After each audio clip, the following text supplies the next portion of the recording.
Memang perjanjian yang pertama juga mempunyai peraturan-peraturan untuk ibadah dan untuk tempat kudus buatan tangan manusia.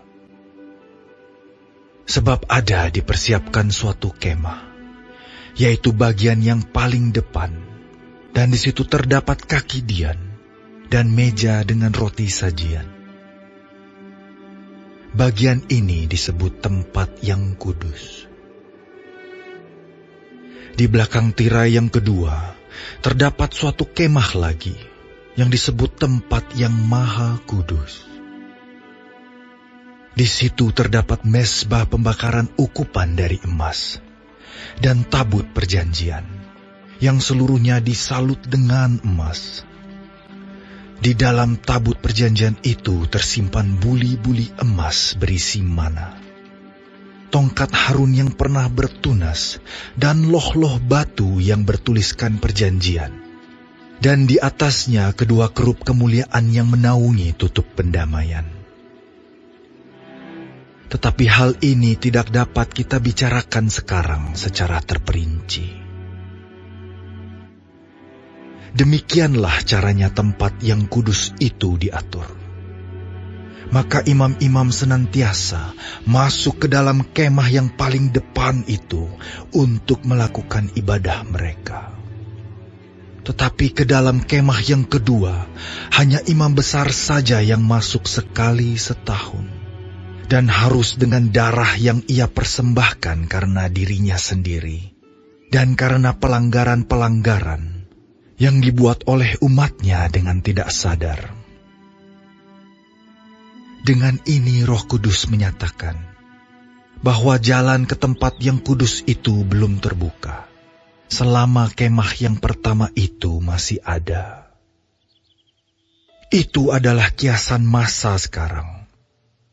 Sesuai dengan itu dipersembahkan korban, dan persembahan yang tidak dapat menyempurnakan mereka, yang mempersembahkannya menurut hati nurani mereka. Karena semuanya itu, di samping makanan, minuman, dan pelbagai macam pembasuhan, hanyalah peraturan-peraturan untuk hidup insani, yang hanya berlaku sampai tibanya waktu pembaharuan. Tetapi Kristus telah datang sebagai imam besar untuk hal-hal yang baik yang akan datang. Ia telah melintasi kemah yang lebih besar dan yang lebih sempurna, yang bukan dibuat oleh tangan manusia. Artinya yang tidak termasuk ciptaan ini.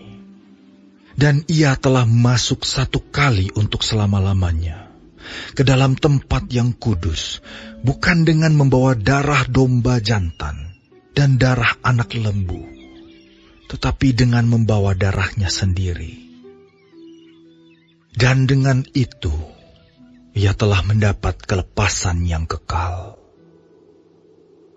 Sebab, jika darah domba jantan, dan darah lembu jantan, dan percikan abu lembu muda, menguduskan mereka yang najis, sehingga mereka disucikan secara lahiriah, betapa lebihnya darah Kristus, yang oleh Roh yang kekal telah mempersembahkan dirinya sendiri kepada Allah, sebagai persembahan yang tak bercacat, akan menyucikan hati nurani kita dari perbuatan-perbuatan yang sia-sia, supaya kita dapat beribadah kepada Allah yang hidup.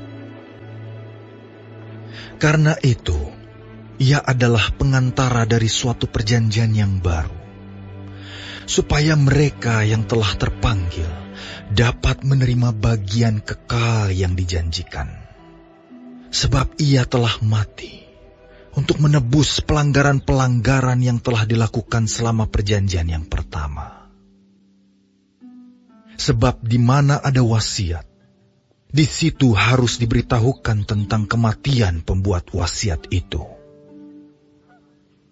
Karena suatu wasiat barulah sah kalau pembuat wasiat itu telah mati, sebab ia tidak berlaku selama pembuat wasiat itu masih hidup. Itulah sebabnya, maka perjanjian yang pertama tidak disahkan tanpa darah. Sebab sesudah Musa memberitahukan semua perintah hukum Taurat kepada seluruh umat, ia mengambil darah anak lembu dan darah domba jantan serta air, dan bulu merah dan hisop, lalu memerciki kitab itu sendiri dan seluruh umat, sambil berkata, "Inilah darah perjanjian yang ditetapkan Allah bagi kamu." Dan juga kemah dan semua alat untuk ibadah dipercikinya secara demikian dengan darah. Dan hampir segala sesuatu disucikan menurut hukum Taurat dengan darah. Dan tanpa penumpahan darah tidak ada pengampunan. Jadi, segala sesuatu yang melambangkan apa yang ada di sorga haruslah ditahirkan secara demikian. Tetapi benda-benda sorgawi sendiri oleh persembahan-persembahan yang lebih baik daripada itu. Sebab Kristus bukan masuk ke dalam tempat kudus buatan tangan manusia, yang hanya merupakan gambaran saja dari yang sebenarnya, tetapi ke dalam sorga sendiri, untuk menghadap hadirat Allah, guna kepentingan kita.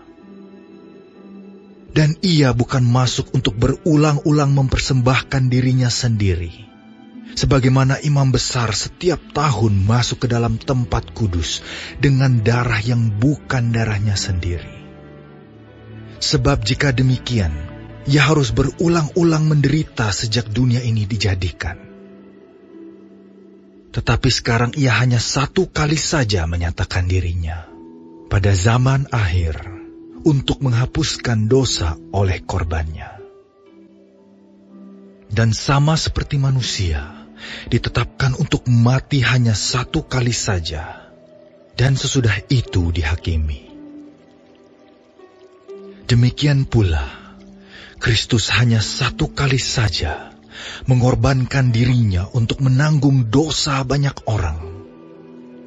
Sesudah itu ia akan menyatakan dirinya sekali lagi, tanpa menanggung dosa, untuk menganugerahkan keselamatan kepada mereka yang menantikan Dia.